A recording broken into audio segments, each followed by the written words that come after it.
I hired a plumber to fix a leaky pipe under the kitchen sink on a gray Thursday morning while my son was out of town on a work trip. He'd been gone since Monday.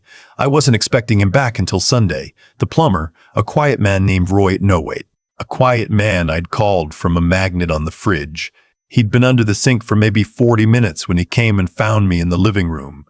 He held his wrench in both hands and he didn't look like a man who'd just fixed a pipe. "Sir," he said, "I'm real sorry to bring this up, but I need to ask you something, and I hope it doesn't offend you." I turned down the television. "Go ahead. Is there anyone living in the room above the garage?" I set my coffee down. "What do you mean?" "I was up checking the water line that runs through the ceiling, the one connected to the guest bath up there, and I heard something." He paused, cleared his throat. Sounded like someone moving around, like a chair scraping. And then something fell. I knocked on the wall just to be safe, and whatever was moving up there went completely still. My son had been using that room as a home office for 2 years. It was where he kept his drafting equipment, his second monitor, his stacks of project files. He was an architect. He needed the space. At least, that's what I told myself standing there holding a coffee mug that had gone cold. "That's just his workspace," I said. "He probably left a window open. Could have been the wind." The plumber nodded slowly. He didn't argue, but he also didn't look convinced. "Yes, sir," he said, and went back to the kitchen. I sat back down in my chair, but I didn't turn the television back on. "My name is Leonard?" "No. My name is not important to this story. What matters is that I am 63 years old, retired from 31 years as a civil engineer with the county, and I live alone in the house my wife Constance and I bought in 1991, the year our son was born. Constance died 6 years ago. Pancreatic cancer. She was gone in 4 months from diagnosis to burial, and the speed of it still doesn't feel real to me even now. After she passed, it was just me and my son Philip. No, not Philip. His name is not on any list I've been given, because I'm not using names from that list. His name, for this story, is Warren. My son, Warren. Warren had moved back home 3 years ago after his marriage fell apart. His ex-wife had gotten the apartment in Richmond. He needed a place to land. I was glad to have him. The house had been quiet in a way that pressed down on you after Constance died, and Warren's presence, his coffee brewing before I woke up, his car in the driveway, it helped. He took the room above the garage because he said the light was better for his drafting work. I helped them carry up a drafting table, a desk lamp, 2 monitors, a mini fridge. It made sense. It all made sense. But that was 3 years ago. I hadn't been up there in a long time. After the plumber left, I stood at the base of the exterior stairs that led up to the room above the garage. They were wooden stairs, exposed to the weather, with a little landing at the top and a door with a simple lock. Warren had never given me a key. He'd said the lock had come with a key already, but he'd lost it. I hadn't thought much about it. I knocked. Nothing. I pressed my ear to the door. The wood was cold. I could hear the traffic from the road beyond the tree line. Nothing from inside. "Warren's not home," I said out loud to no one. "It's nothing."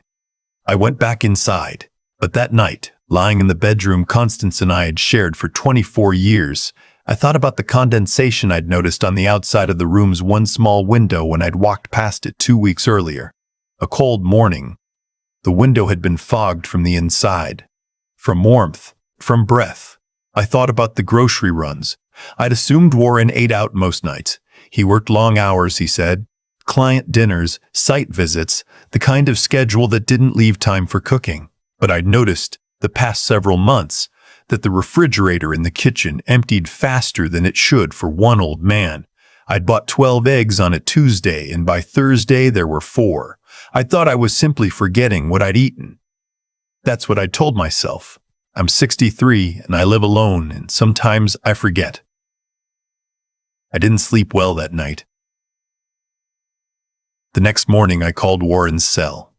He answered on the 3rd ring, easy, relaxed, asked how I was doing, mentioned the project he was working on, asked about my knee. We talked for 11 minutes. Normal, warm. He said he'd be back Sunday night. He'd bring takeout from the Thai place I liked. "Dad," he said before we hung up, "You sound tired." "I'm fine," I said. "Sleep's been off." "Get some rest," he said. "I'll be home soon." I hung up, stood in the kitchen, looked at the ceiling above the garage. I called my oldest friend, a man named Horace, who I'd known since we were both in our 20s working the same county job. Horace had retired a year before me and spent most of his time fishing or annoying his grandchildren. I told him what the plumber had said. I told him about the condensation on the window and the eggs and the sleep I wasn't getting. Horace was quiet for a moment. "You got a ladder?" he asked. "What?" "A ladder, Leonard." He'd been calling me that for 40 years, so I'll allow it here. "You got one?" "In the garage, yeah." "Put it up to that window tonight. Take a look." "I'm not going to spy on my own son's office." "You're not spying," Horace said. "You're looking through a window in your own house on property that belongs to you. There's a difference." I thought about that. "I'll call you back," I said. I didn't call him back that night. But at 11 o'clock, when the street was quiet and the neighborhood was dark, I pulled the ladder from the garage and leaned it quietly against the siding below the room's small window. I climbed 7 rungs. I looked through the glass. The room wasn't dark. There was a lamp on. A small one, the kind with a warm orange bulb, pushed into the corner near the floor so it couldn't be seen from the street. In the glow, I could make out the drafting table I'd helped carry up 3 years ago, still there, still covered with papers, and I could make out a narrow mattress on the floor against the far wall, which had not been there 3 years ago. And on that mattress, curled on her side with a blanket pulled to her chin, was a woman. I nearly came off the ladder. I held on. I don't know how long I stood there. Long enough to see her chest rise and fall. Long enough to see that she was young. Long enough to see that her wrists were thin in a way that made my stomach drop. I climbed down. I went inside. I sat at the kitchen table until 3 in the morning. I want to tell you something about denial. I practiced it for 3 years without knowing it. Every time I noticed something that didn't add up, the warm window, the groceries, the sounds I thought were pipes or wind, I gave myself a reason to stop looking. Grief does that to you. Constance's death had taken something out of me, some baseline confidence in my own perceptions. I started doubting myself, doubting what I saw and heard. Warren had been gentle with me through all of it, patient, present. It had never occurred to me that the gentleness was also a form of management. I sat at the kitchen table and I thought about my son, the boy I taught to ride a bike on this very street. The young man I'd helped move into his first apartment. The son who'd held my hand at his mother's funeral and said, "We'll get through this, Dad, I promise." I thought about all of it. And then I thought about the woman on the mattress. I called the non-emergency police line at 7 in the morning. I told them I believed there was a person being held in a room on my property without my knowledge. They sent 2 officers within the hour. I want to be very clear about something because it matters. I did not wait. I know that in stories like this, the father always hesitates, always second-guesses himself for too long while someone suffers. I've heard those stories. I've read the comments people leave about them. I understand why people get angry. So I want to say, I did not wait. The moment I understood what I had seen, I picked up the phone. The sun was barely up. The 2 officers were a man and a woman, both younger than Warren.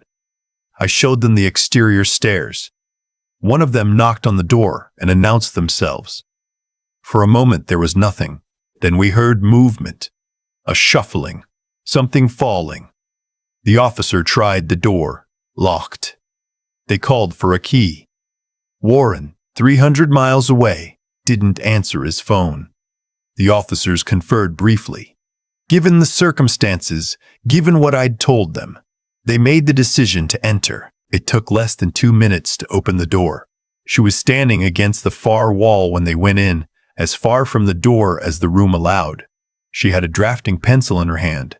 I don't know if it was a weapon or a habit, or just the thing her hand found when she was frightened. She was young, early 20s.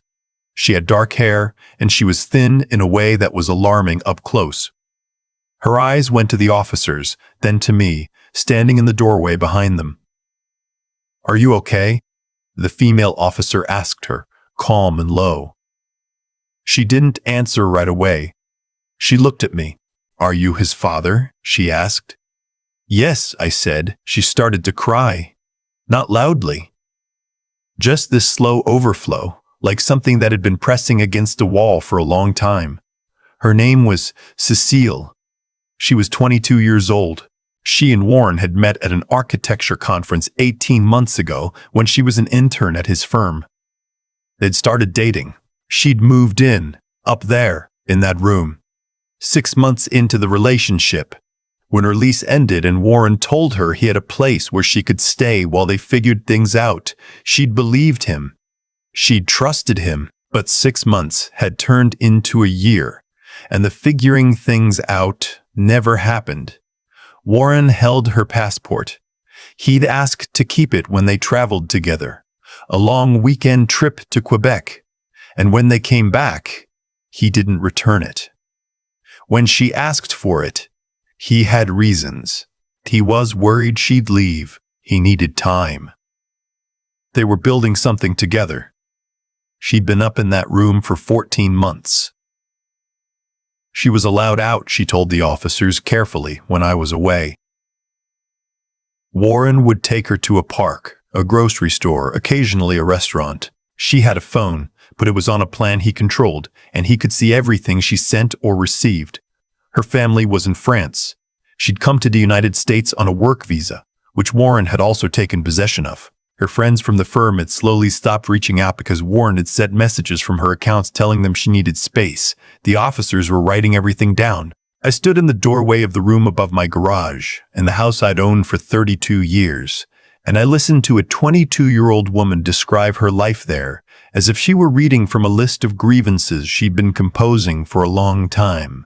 She was precise. She remembered dates. She knew exactly what had been done to her, and in what order. That precision broke me a little, because it meant she'd had nothing but time to remember. I called Horace. He answered before I got 2 sentences out and said he was already in his car. When Warren came home 2 days early, the officers had tracked him down through his firm. He came in through the front door like everything was normal. He was surprised to find 2 officers in the living room. He was more surprised to find me at the kitchen table with his mother's old Bible in my hands, which I hadn't opened in years and which I'd pulled out that morning for reasons I couldn't have explained. "Dad," he said. His face went through about 4 different expressions in 2 seconds. "What's going on?" "Sit down," I said. He didn't sit. He looked at the officers. He started to say something about a misunderstanding. He said Cecile had mental health struggles. He said she'd chosen to be there. He said she had never been prevented from leaving. "Then why does she not have her passport?" the male officer asked. Warren said he didn't know what the officer was talking about. They found the passport in Warren's briefcase, in the front zip pocket, along with her visa documents and a folder of her personal papers going back to before they met. The folder was labeled with her name in Warren's handwriting. I watched them put handcuffs on my son at the kitchen table of the house where he grew up. I watched him look at me with an expression I still don't fully know how to describe. Not quite pleading. Not quite apologetic. Something between them. Something that said he believed, on some level, that I should have been on his side. "I was keeping her safe," he said. "From what?" I asked. He didn't answer. There are things I've learned since then that I didn't know the morning the plumber came to fix my sink. I've learned that Cecile had tried to leave twice in the first few months. The first time, Warren had found her before she got to the end of the street. The second time, he'd told her that her visa had been flagged for an irregularity, and that if she tried to travel or go to authorities, she'd be deported and barred from returning. It was a lie, but she didn't know that, and she was 22 years old in a foreign country. And she had trusted him. I've learned that he'd intercepted her mail and managed her email and called her mother in line pretending to be a coworker, saying Cecile was deeply focused on a new project and would be in touch when she surfaced. Her mother had worried, But Cecile had always been independent, always been capable, and the coworker's voice had been calm and professional. What reason was there to doubt? I've learned that the mini fridge I helped carry upstairs 3 years ago had been unplugged and replaced with a larger one. Warren brought up on a weekend I'd been visiting my sister in Raleigh. That he put blackout curtains on the window. That the lamp with the orange bulb was allowed because it couldn't be seen from the street. That on the evenings, he brought her downstairs. The meals I thought were his leftovers, the sounds I thought were the television. She'd been in my house, sitting at my kitchen table, eating food from my refrigerator, while I slept 12 feet above her. I've thought about that a great deal. The charges were filed within a week. Unlawful imprisonment. Passport fraud. Coercive control. The prosecutor told me the case was strong. Cecile had kept a journal, not on paper, because Warren had monitored paper, but in her own memory, dates and details stored with the precision of someone who understood that someday she might need them. Warren's attorney argued that the situation had been consensual, that Cecile had been free to leave, that the documents had been kept for safekeeping at her request. The arguments did not hold up under cross-examination, in part because Cecile was a very credible witness, and in part because the records on Warren's phone showed 2 years of controlling behavior that his attorney apparently hadn't known about when he made those arguments. The trial took 10 days. The jury deliberated for 6 hours. 18 years. That was the sentence. The judge spoke for a long time before she read it. She talked about what coercive control does to a person. She talked about the particular cruelty of making someone afraid of the very systems that could have helped them. She talked about the fact that Cecile had been 22 years old when it began, alone in a foreign country, without family, without any reason not to trust the person who'd said he loved her. I sat in the courtroom and I thought about Constance. Take care of yourself, she'd said at the end. Not the other thing people expect dying people to say. She hadn't said take care of the family or take care of Warren. She'd looked at me specifically and said take care of yourself. At the time, I'd thought it was her being practical. Now I wonder if she'd seen something I hadn't. I picked Cecile up from the hospital the morning she was discharged. Her mother had flown in from Lyon. She was a small woman in her late 50s, with the same dark hair as her daughter, and she shook my hand for a long time without saying anything, which I understood completely. I drove them to the hotel. On the way, Cecile sat in the back seat and looked out the window at the ordinary street, the way you look at something you weren't sure you'd see again. The houses, the trees starting to come in, the sky that particular blue it gets in the middle of the afternoon. You called the police the same morning, she said. Not a question, she'd been told. Yes, I said, you didn't wait. No. She was quiet for a moment. Thank you, she said. I thought about all the mornings before that one. The warm window in winter. The eggs. The sounds I explained away. I thought about how many times I'd stood at the base of those exterior stairs and told myself it was nothing. I should have been faster, I said. You weren't slow, she said. I don't know if she was right. I think about it still. Cecile and her mother flew back to Lyon 3 weeks later. She's studying again. Architecture, still, because she said she refused to let it be taken from her along with everything else. She emails sometimes. Short notes, factual, with occasional photographs, a building she's been studying, a street she likes, her mother's garden. She sent me one last month. Just a photograph of a window, the kind of tall French window that opens outward onto a balcony, with light coming through it in the late afternoon. No caption. Just the photograph.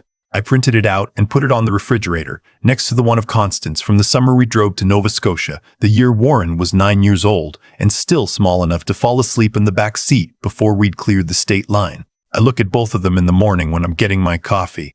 I try to hold them together without letting one ruin the other. Some days that's easier than it sounds. Some days it isn't. What I know now that I didn't know then is that the things we explain away don't disappear. They accumulate. They wait. They find a plumber on a Thursday morning and send him to knock on your door with a wrench in his hands and a careful, apologetic voice.